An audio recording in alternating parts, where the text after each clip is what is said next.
written by Asoka Mitran. It is taken from his book My Years with Bose. In this chapter, the writer shares his experience of working at Gemini Studio, a famous film studio in Chennai during the 1940s and 50s. Through simple and humorous language, he described the working environment of the studio and the people who worked there. तो देश आज़ाद हुआ लगभग तब की कहानी है। Gemini studio Chennai का है। 1940-50 की ये घटनाएं हैं जो वहाँ पे रह रहे लोगों के कार्यप्रणाली के बारे में वर्णन करता है कि लोग कैसे काम करते थे इसमें। The title is interesting pancakes does not mean the food, it refers to a brand of makeup used in films. Large amount of this pancake makeup were brought to Gemini Studios. It was used to make actors look fair and attractive under strong studio light. This shows how much importance was given to appearance in film.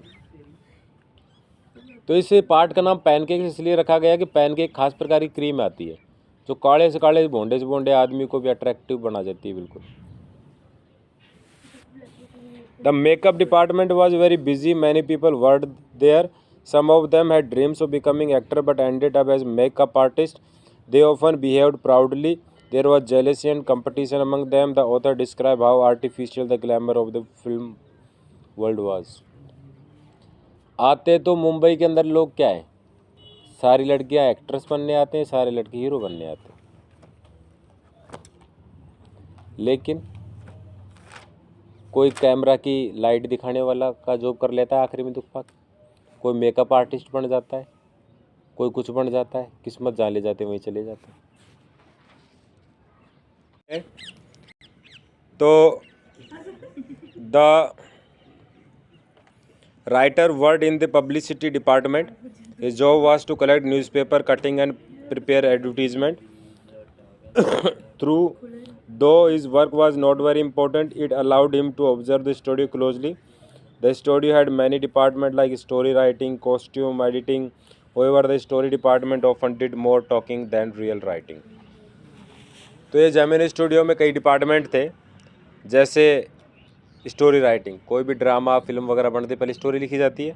Costume, कौन सा पात्र कौन से dress पहनेगा, कौन सा कपड़े पहनेगा, कैसा मेकअप करेगा, कॉस्ट्यूम डिपार्टमेंट.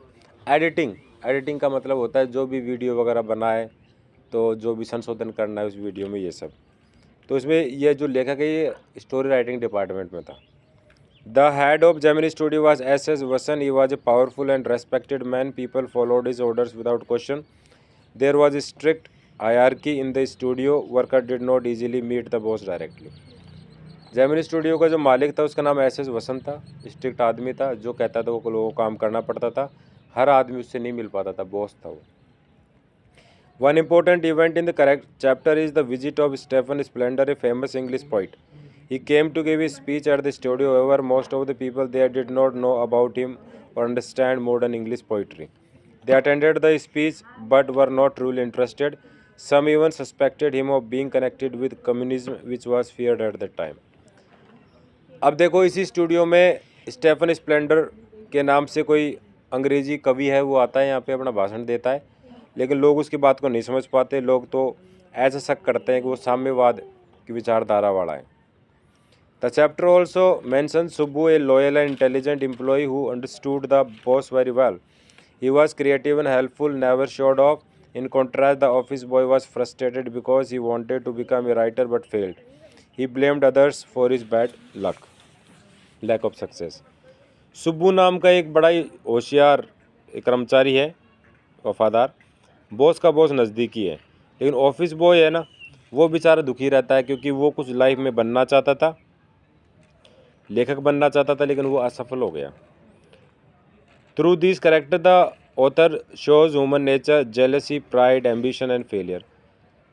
इस कहानी में लेखक कई भावनाएं, मानवीय भावना को उजागर करना चाहता है, जैसे जेलसी, चिढ़ होना एक दूसरे की सफलता से, प्राइड, घमंड होना, एम्बिशन, महत्वाकांक्षा और असफलताएं. He also shows how people sometimes pretend to be knowledgeable. The visit of Stephen Stember brought literature into the film studio, but most people did not value it properly. तो Stephen Splendor है ना, एक film studio में एक साहित्य लिख के आता है कि वह साहित्य का इस्तेमाल करो, लेकिन लोग नहीं समझ पाए. In conclusion, Poets and Pancakes gives us a clear picture of life inside a big film studio. तो ये कहानी हमें बताती है कि बड़ा फिल्म स्टूडियो के अंदर कैसी जीवन शैली होती है. It shows the artificial glamour of cinema and the behavior of different people.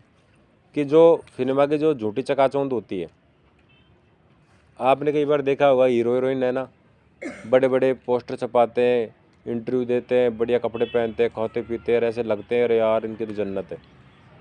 असलियत में उनका ज़िंदगी एकदम नरक ही होती है.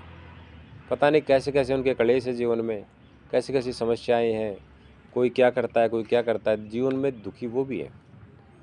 The chapter is humorous and thoughtful. It teaches us that true talent and knowledge are more important than show and appearance. ये कहानी हमें सिखाती है कि ये बाहरी जो आडंबर ये काम का नहीं है, अंदर की जो शांति है वही बड़ी चीज़ है, वही काम की है.